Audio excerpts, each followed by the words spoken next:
This episode of the Design Your Dream Home podcast is brought to you by Porcelanosa. With 30 showrooms in the United States and Canada, Porcelanosa is a luxury lifestyle brand that'll make your next project's dream into a reality. From a wide selection of tiles and mosaics to modern bathroom and kitchen cabinetry designs, Porcelanosa makes it easy to bring modern European design elements into your home. Visit porcelanosa-usa.com to learn more.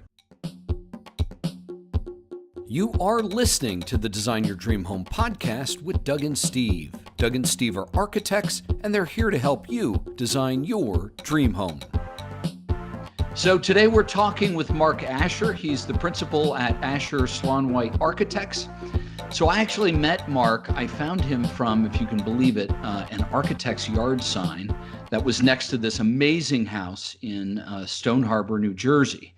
I was on vacation. I was riding my bike.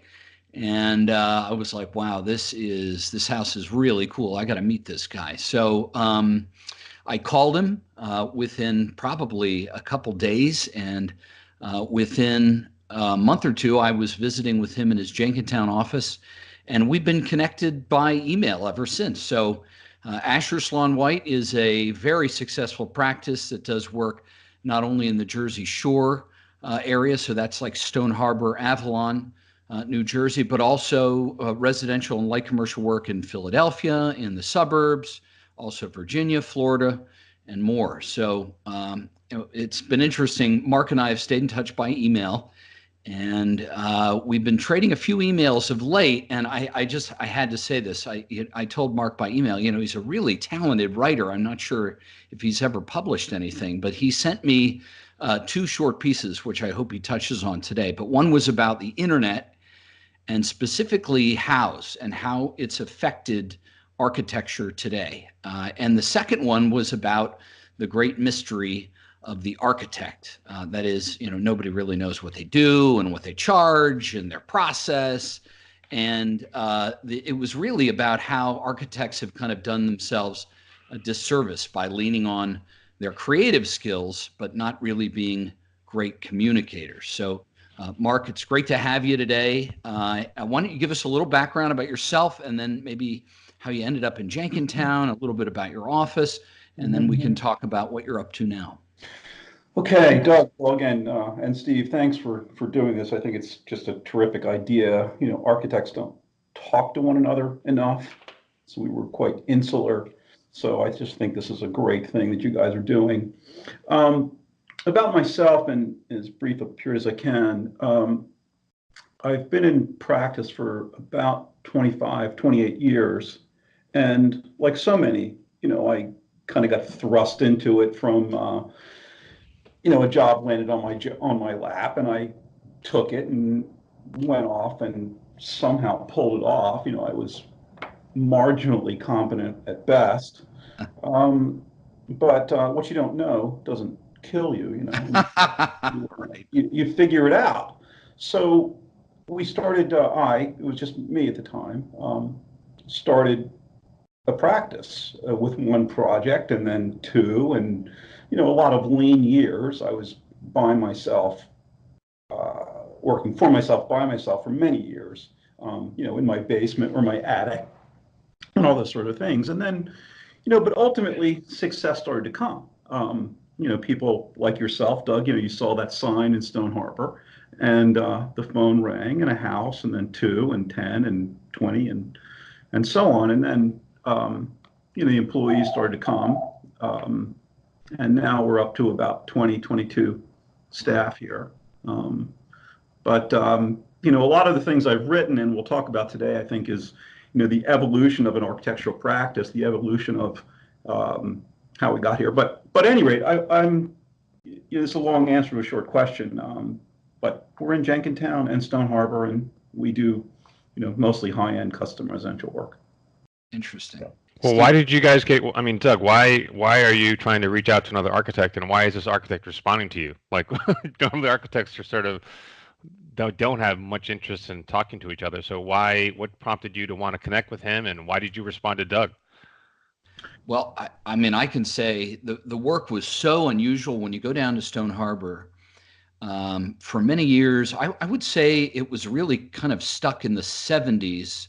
For many years, were a lot of high modern homes down there. So very large forms, smaller windows, like grain elevator towers, and everything was about steps. And so the architecture really, in my opinion, stagnated down there for a long Yeah. time. Then in the 80s, you started seeing some postmodern work, but it just wasn't very good ever. And Well, I think, so, go ahead. yeah, I mean, the part of the success of this firm and part of its and the interesting aspect of it, you're touching on here incidentally, that these towns, these coastal towns, are really real estate and developer driven towns, and there really wasn't architecture per se, post war anyway. There's beautiful architecture, turn of the century, Yep. that really I cut my teeth studying. But when I stepped into these towns in the late 80s, it was pretty bleak. Vinyl and turrets, the window catalog school of architecture, you know. So I brought to it a little bit of that drive, let's, try to make architecture. And it was remarkably successful in the sense that, nobody sets out to make a bad building. That's not their goal.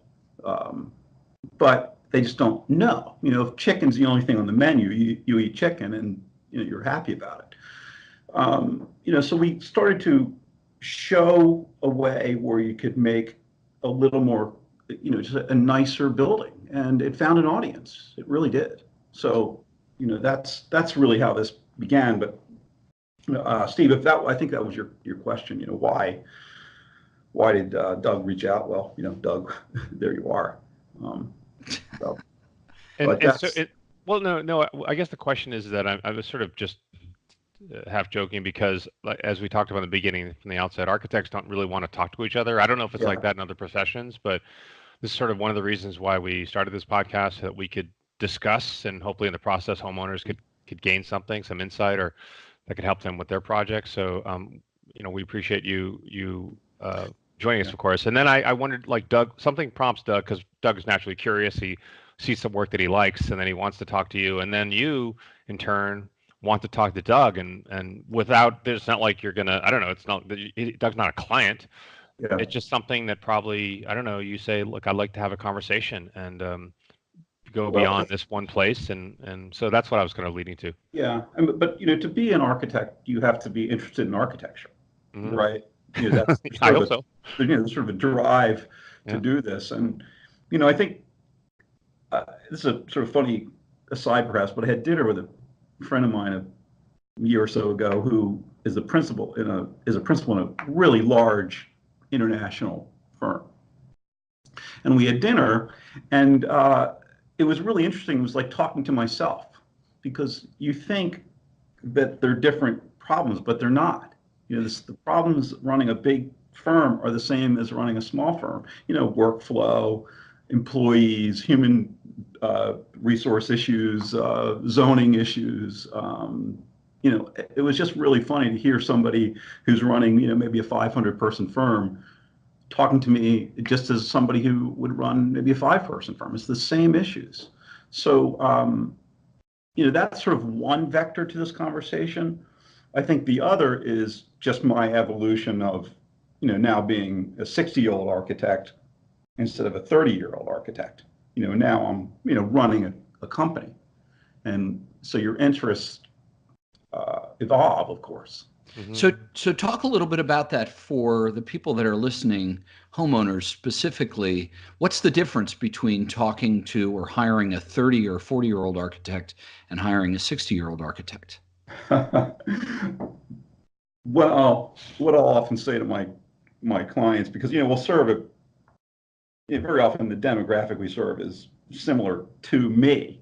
So I can jokingly say I used to be 30 and my clients were 60, and then I was 40 and my clients were 60, and now I was 50 and my clients were 60, and now I'm sort of right there with you. So the experience, of course, that you bring to the table is it is something. I mean, that's not to say as a 30-year-old architect, I didn't have sort of an eagerness and a drive. Um, but now you just have that tempered with vast experience. I mean, there's almost nothing that a client can say to me on the other side of the table that you haven't heard or don't have a thoughtful response to. Right. I've shot my own foot off more times than I can count. And I'm thankful for those hardships, frankly. Right. Really. Let me ask you about the scale, because a lot of our guests are sole practitioners, or they've worked in bigger offices and they've wanted to be sort of more involved in the day-to-day with the client and working on a smaller project. And so the firms are often 1, 2, 3. They're very small, and you actually have a pretty large firm that focuses on residential. I mean, relative to others that do the same. So tell our listeners about that, because that I think the size of your firm is unique if your focus is single family residential. Would you say that? Yeah, it is. Now, of course, I didn't just start out with 20 employees. Sure. It was 2, and we were at 5 for a long time, and at 10 for a long time. So it was a slow evolution. I will say that at some point we were clever enough to bring in an outside consultant to help us. Like we couldn't control our own growth, so we needed help from an administrative standpoint. Now, I guess any business person would tell you that the key to this is staff. I have a fantastic group of architects around me, and we've set up a really pleasant place to be. I mean, I like coming here. I'd like to think my employees, my associates, like coming to this place. So we set up a nice environment, and then it's just about the conversation of dealing with other architects in your office. I've listened to your podcast, and it's been very interesting and relevant to me, because I was on my own for a long time and I did everything. And it was just an astonishing revelation to me when I got employees and the work got better, not the other way around. I was always thought, oh, well, look, I'm the only one that can possibly do this. But it's just management and care.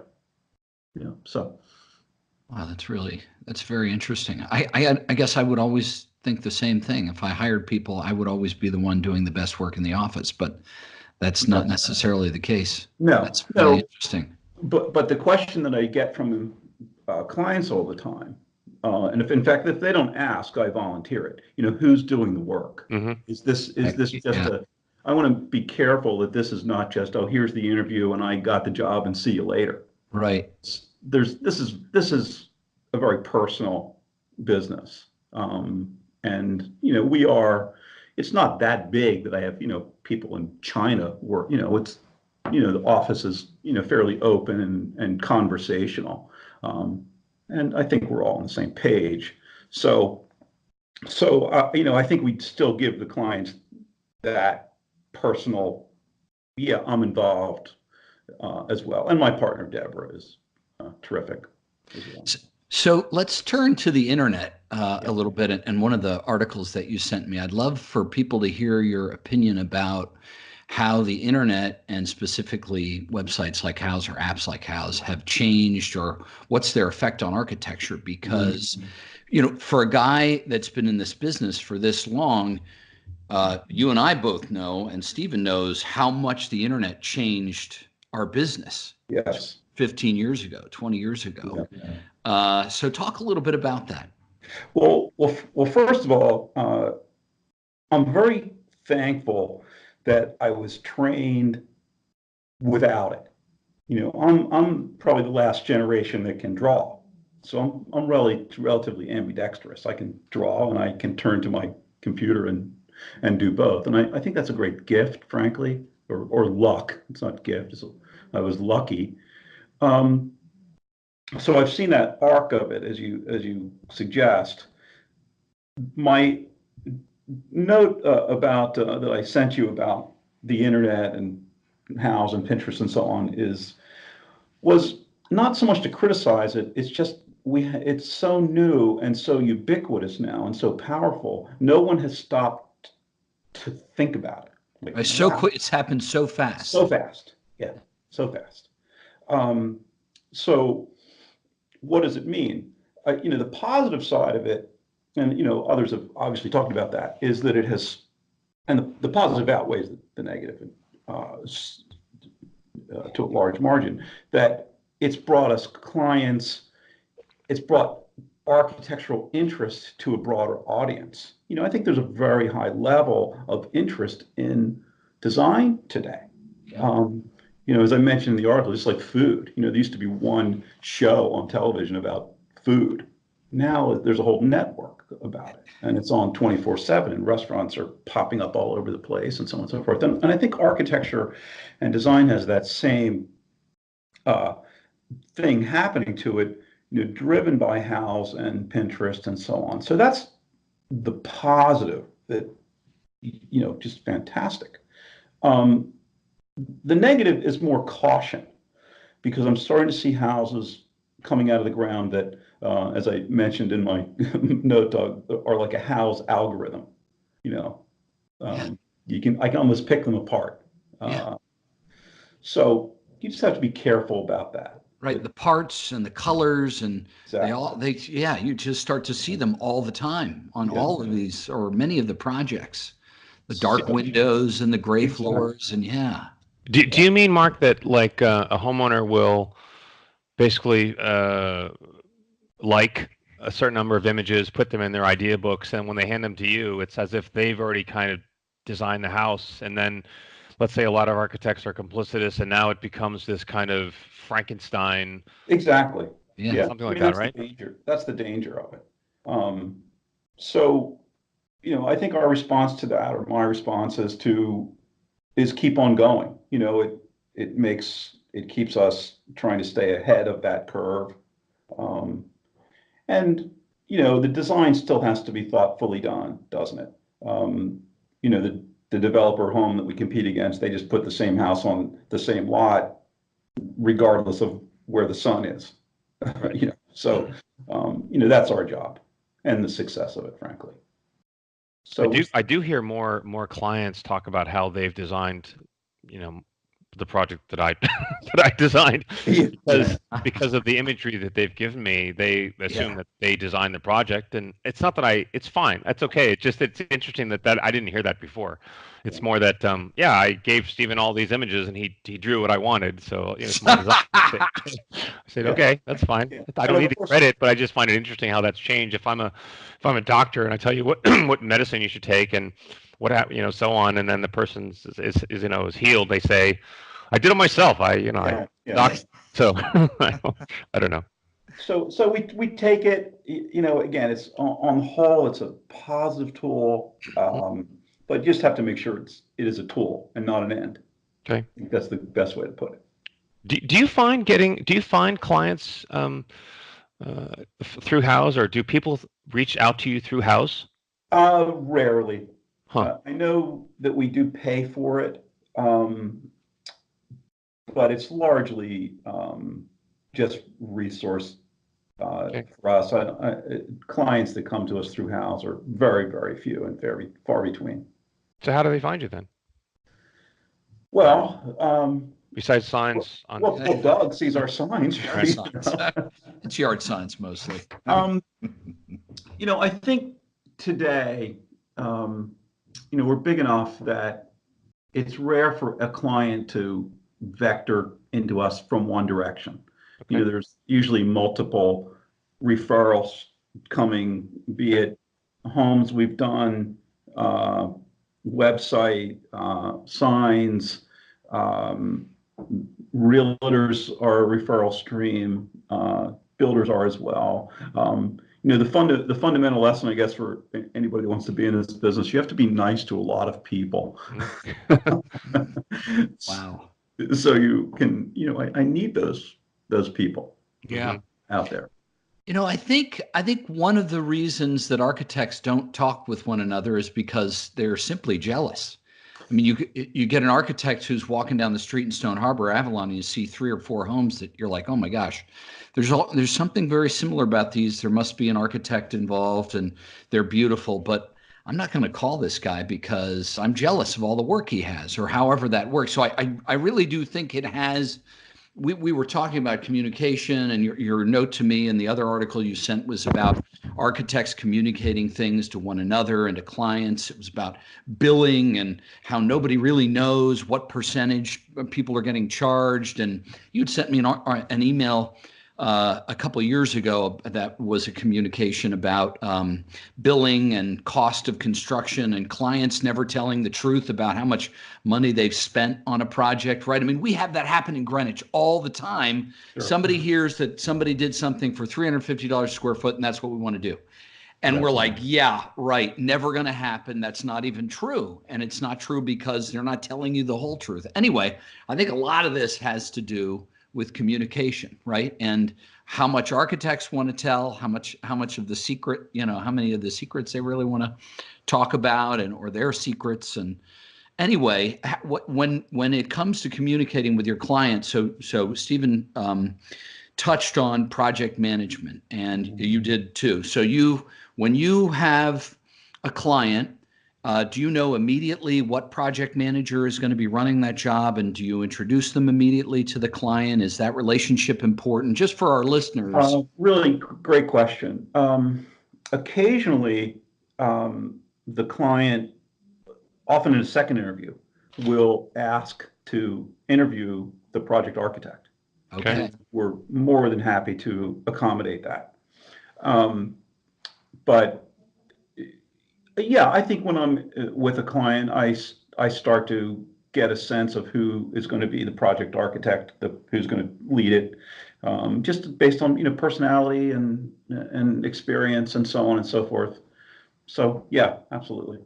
And could you talk a little bit about the responsibilities of the project architect, the project manager? Are they one and the same in your office? What do they do? Yeah, the way this we're set up, and this took me a long time to figure this out. Again, back to the architecture and the lack of communication, as it were. I'm sure there's a better way to put it. Is there's no roadmap to do this. You just have to figure it out.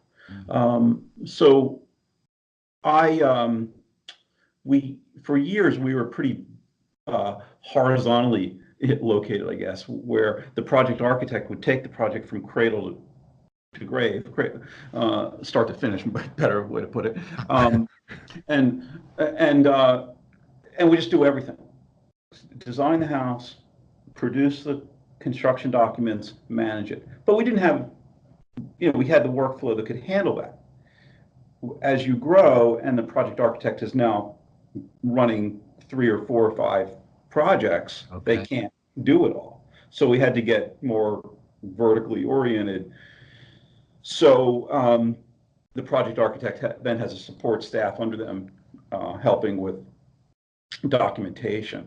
So the way it works on a day-to-day basis is I will feed information to the project architect, and they'll feed it back to me. And again, that was, back to my earlier comment, that was the real spark to this thing. That once there was somebody on the other side of the table that was editing my ideas and I was editing theirs.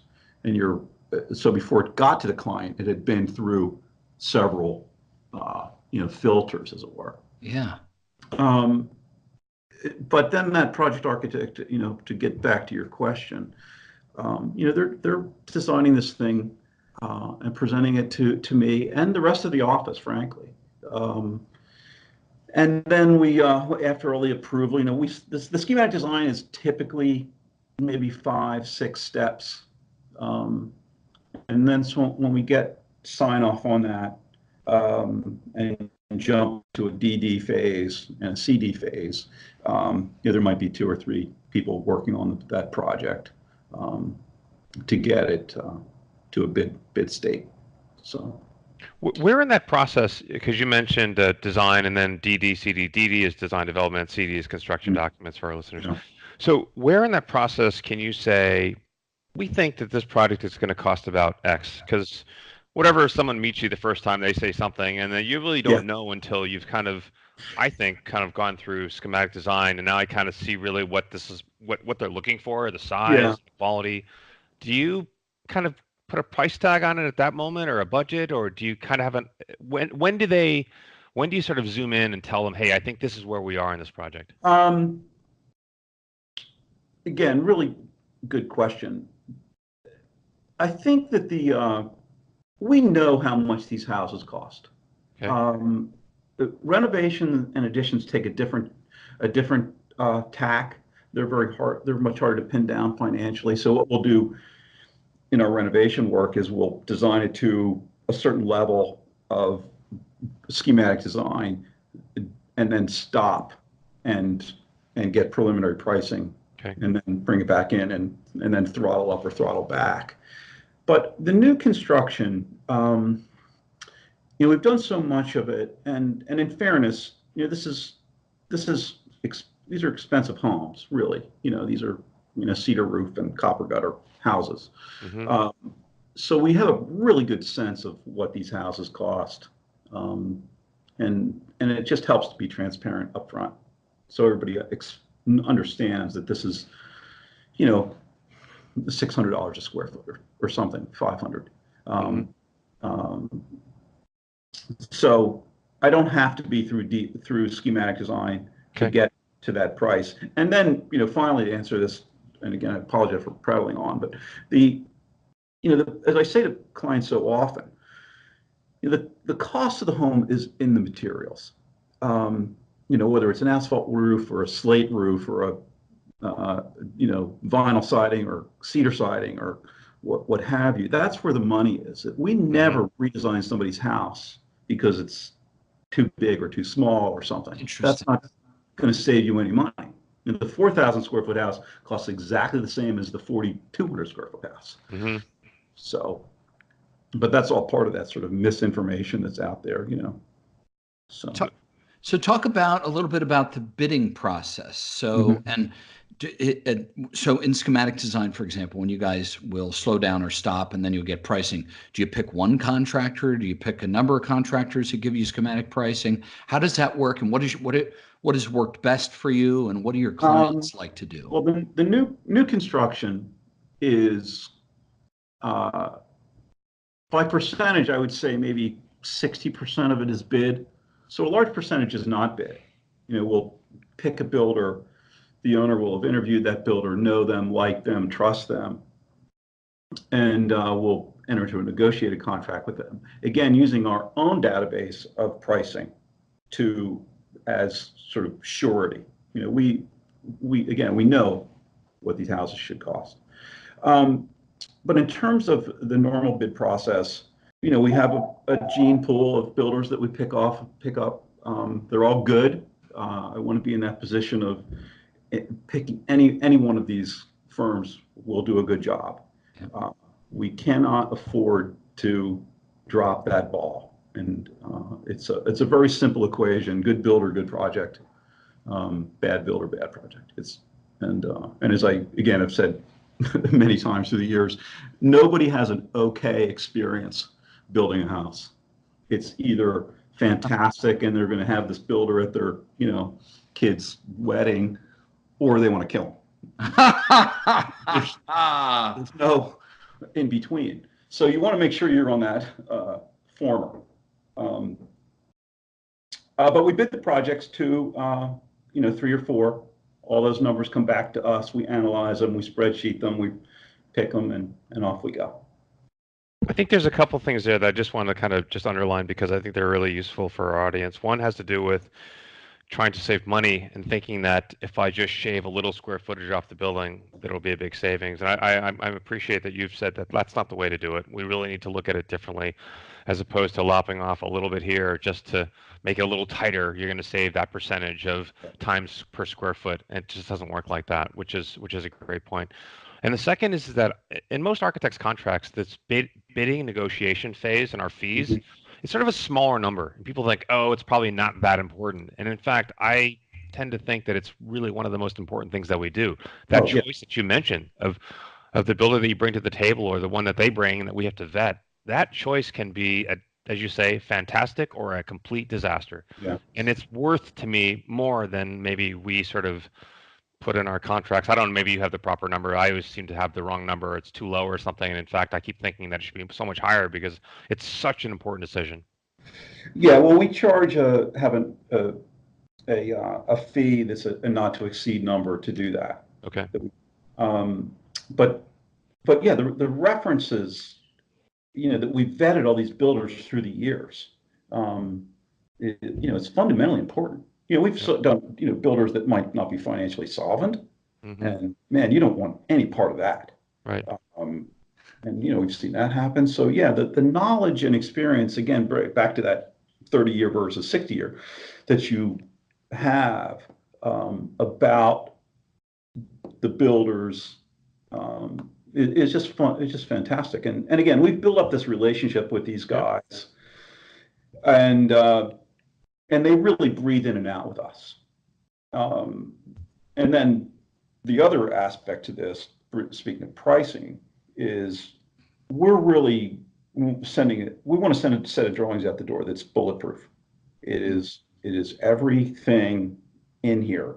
So then when you're getting the price, and this is the other sort of funny bidding thing, if the drawings are done, you're not really bidding it, you're pricing it. Everybody has the same foundation. Everybody has the same kitchen. Everybody has the same doors. So I've seen a $20,000 delta on a $2 million house. So it's a funny thing. You're not going to bid the project and have somebody come in, $500,000 less. It's not going to happen. Right. Do you tell that to your clients that it's counterproductive to bid the job when the job should really just cost X? It depends a little bit on the bidding economy. There are times when it really is preferable to bid. It's much more competitive, and other times it's not. So we'll factor that in. But there's no downside to bidding at the end of the day. There's really no downside to it. You don't save any time by not bidding it because if you're negotiating the contract, it still takes a month or 6 weeks to do that. So it's not a time saver. It's just a convenience to know that you have that builder up front, that he's sort of on you, part of a team approach. So we lay out the options for them. One thing you mentioned, I wanted to just go back to this and see what you think about it, is you mentioned the sort of the strength of the contractor in terms of their finances. I've had clients, or maybe not clients, but friends that have asked me, and they said, hey, we're doing this project, and the contractor wants me to pay them a third up front before they begin. What do you think of this? I said, what do you think I think of this? They want you to give them, $200,000 before they've done anything. What does that signal to you or mean to you when you hear such a thing? Well, one of the builders we work with doesn't take any money up front. Right. Now, I think that's a little unusual, but they have the solvency, they can handle that. But no, that's what business would do that? That's ridiculous. Right. So I wouldn't recommend that. So something you said about, just to go back to drawing. So one of the things that I've always dreaded about having an office and when a client wants to bid a job is having that bulletproof set of drawings, right? Because I know from experience that it's really hard to do that. Yeah. So have you guys been able to achieve that because you've done so many of these projects? Well, and in so much as it's possible. I know, I get it, but it's not having that fear in the back of your mind. Here's what we have done, and again, I'm thinking, I could probably think of my office in terms of segments of years and things we did, and now things we do, and again how we've evolved. But when a project is finished, or at a very high level of construction documents, it leaves the project architect's desk and it goes to another project architect, just randomly. So another set of eyes is reviewing it. That's our own in-house process. Interesting. Okay. So, we have another set of eyes looking at it. We have a vast amount of experience, and we have a pretty substantial checklist that we're constantly running through. Okay. This is on here, this is on here, this is on here. Mm-hmm. So can you make a mistake? Of course you can. Do you get it all? Of course not.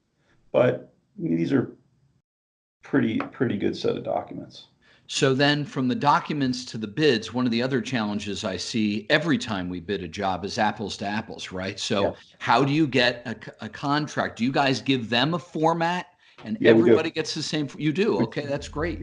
Yeah. First, I was going to say something else about those drawings. I think there's something selfish about too. We're trying to make these drawings really good for ourselves. Sure. The better they are, the easier our job. Right. So, and when we get to the construction administration aspect of this, we're trying to tell people, look, we've invested so heavily upfront in these that our CA role starts to diminish. But the apples to apples, yes, we give everybody a bid form that's all filled out. With all the allowances that we're looking for and so on and so forth. So again, everybody has that apples to apples. Okay. Yeah. Yeah, that can always be really challenging.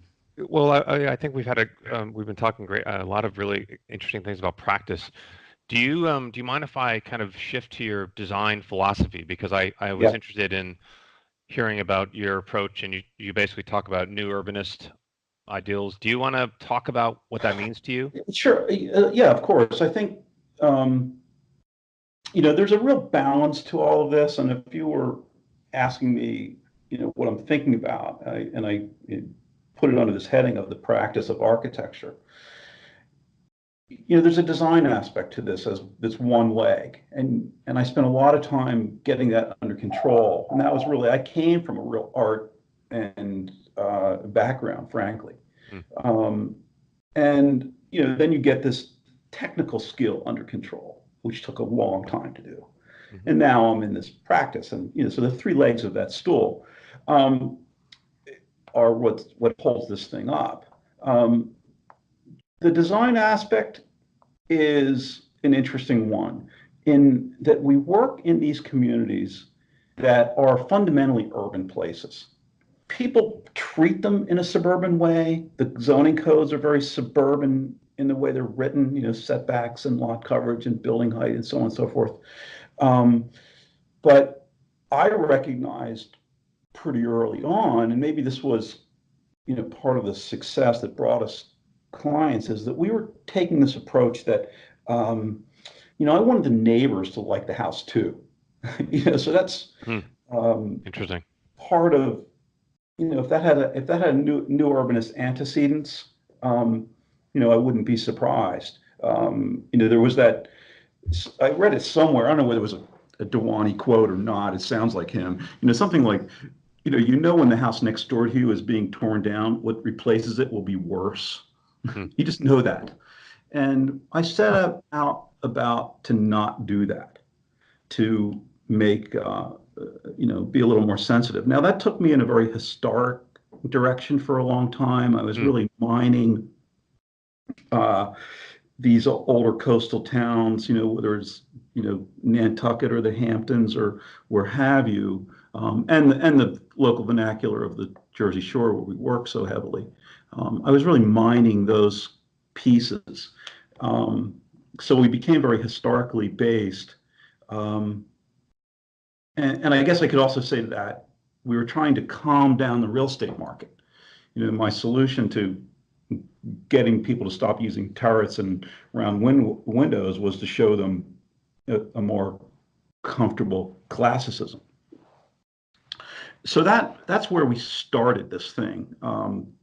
And then through the years, you're learning to walk, and then you learn to run. And, so we got a broader design audience. Now we're doing much more modern work. But I don't begrudge the the traditional aspect of it. It trained me basically. Would you say then for a long time, and like a lot of architects, that you were sort of leaning heavily on a certain place, and now you've found your own voice? You sort of taken all those experiences and now combine them with. So now now I saw some of the more recent work. It looks not like something you would see someplace else, but yet it feels like it belongs. Meaning it took a long time to find your vocabulary. It did. Well, that's that old thing about architecture. It takes a long time to learn how to do this, to get the confidence and the skill and so on and so forth. But again, I'm surrounded by a terrific staff, and they really make this thing run. I'm a kind of a shepherd in many ways. But yeah, it's like that quote about music, good is good music and bad music. And that's the way I think about the architecture. If it's good, the proportions are right, and the sun is thought about, and the wind is thought about, and the site is thought about, whether it has a gambrel roof on it or not is sort of immaterial. I always think that people often look at, let's say, a modern architect's work, and they think, why don't you do something more historical or something? And I always tell them that, it's not hard actually to copy or to make something that's been done before. What's really hard is to do what you're doing, where it somehow feels familiar, but yet it's fresh. Yeah. Right. So that's very hard. That takes a long time. It's not easy to copy that. I mean, you have to just do it a lot before it starts to feel like your own, and it's some, Asher language, let's say, or that's when it begins to have its own identity, or I don't know, maybe it's not easy for everyone to see that, but I mean, certainly as architects, I can recognize when someone has come from a certain place and now it's fresh, it's unique work. And so that's always a challenge. I've used this analogy as well. It's like playing an instrument. You've learned now, you're so facile at it that you can make it really, really sing. But the other interesting thing here, I think that's fairly unique, is we've built so many homes in such a short period of time in a very close location. So, and we've practically rebuilt a town, and it's very interesting to have that impact, and at the same time to keep it fresh. I have a certain responsibility to clients. They don't want to see their house on the next block. Right. But a house is, it still has a roof and doors and windows, and how do you do that in some way that's satisfying us as architects? So again, you're reinventing yourself based on, experience you have. One last question, Doug, before I just want to finish this thought. So let's say I'm a homeowner and I love that house down the street, and I say, hey, can you do that? I want that. How do you respond to that? Because that's a compliment on one hand. On the other hand, you think, I really can't do exactly that, right?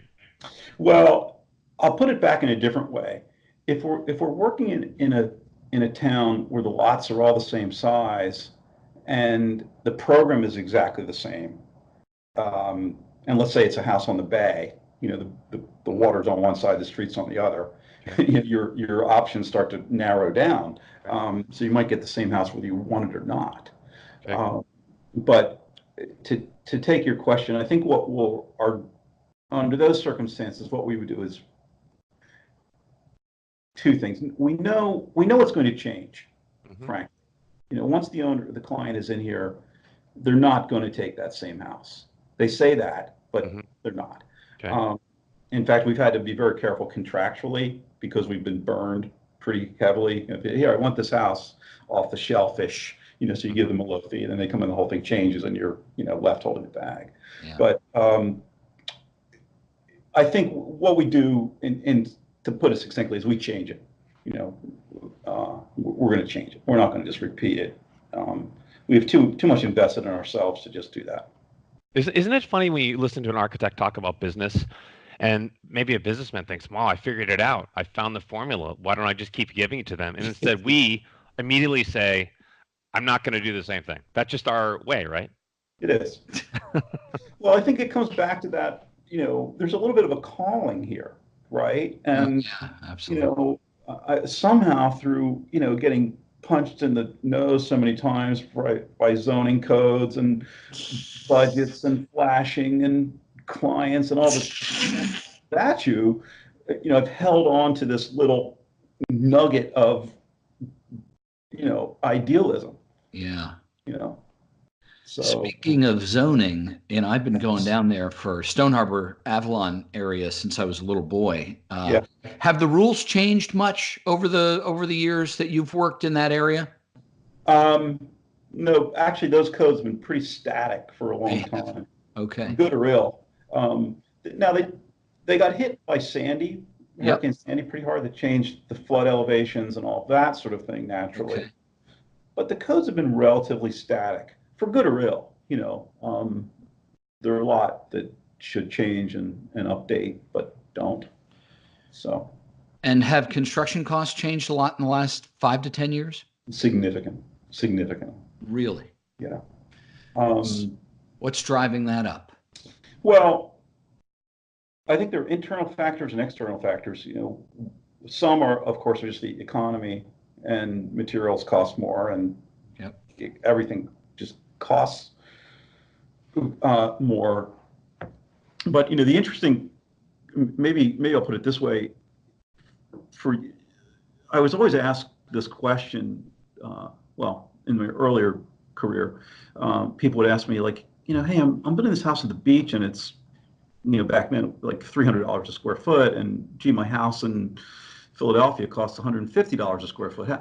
How come that is? And the assumption is that the builders are all thieves, and that's not what it was. What it was is that your house that you were building at the beach you were making a custom house with really nice stuff in it and really nice stuff on it.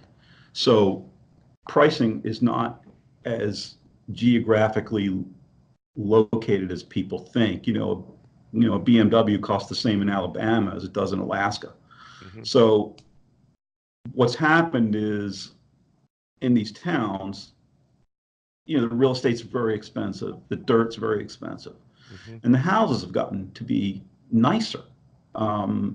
These are homes that might have more of a year-round component than they used to. They used to be vacation homes. Now they're a little bit more year-round.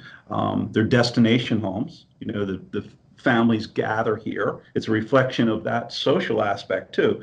Your kids now, they leave Philadelphia and they work in DC or Dallas or something, and then they come to this destination. So the houses have just gotten nicer. So they cost more money. Interesting. So, Stephen, do you have any more questions before we wrap it up here? We're closing in on an hour. No, I feel bad. We've kept them longer than we usually do. We have. But I have a lot of questions I was sort of curious about. Yeah, this has been great. Why don't we wrap this up by you telling our listeners how they can find you? Well, there's this thing, the internet.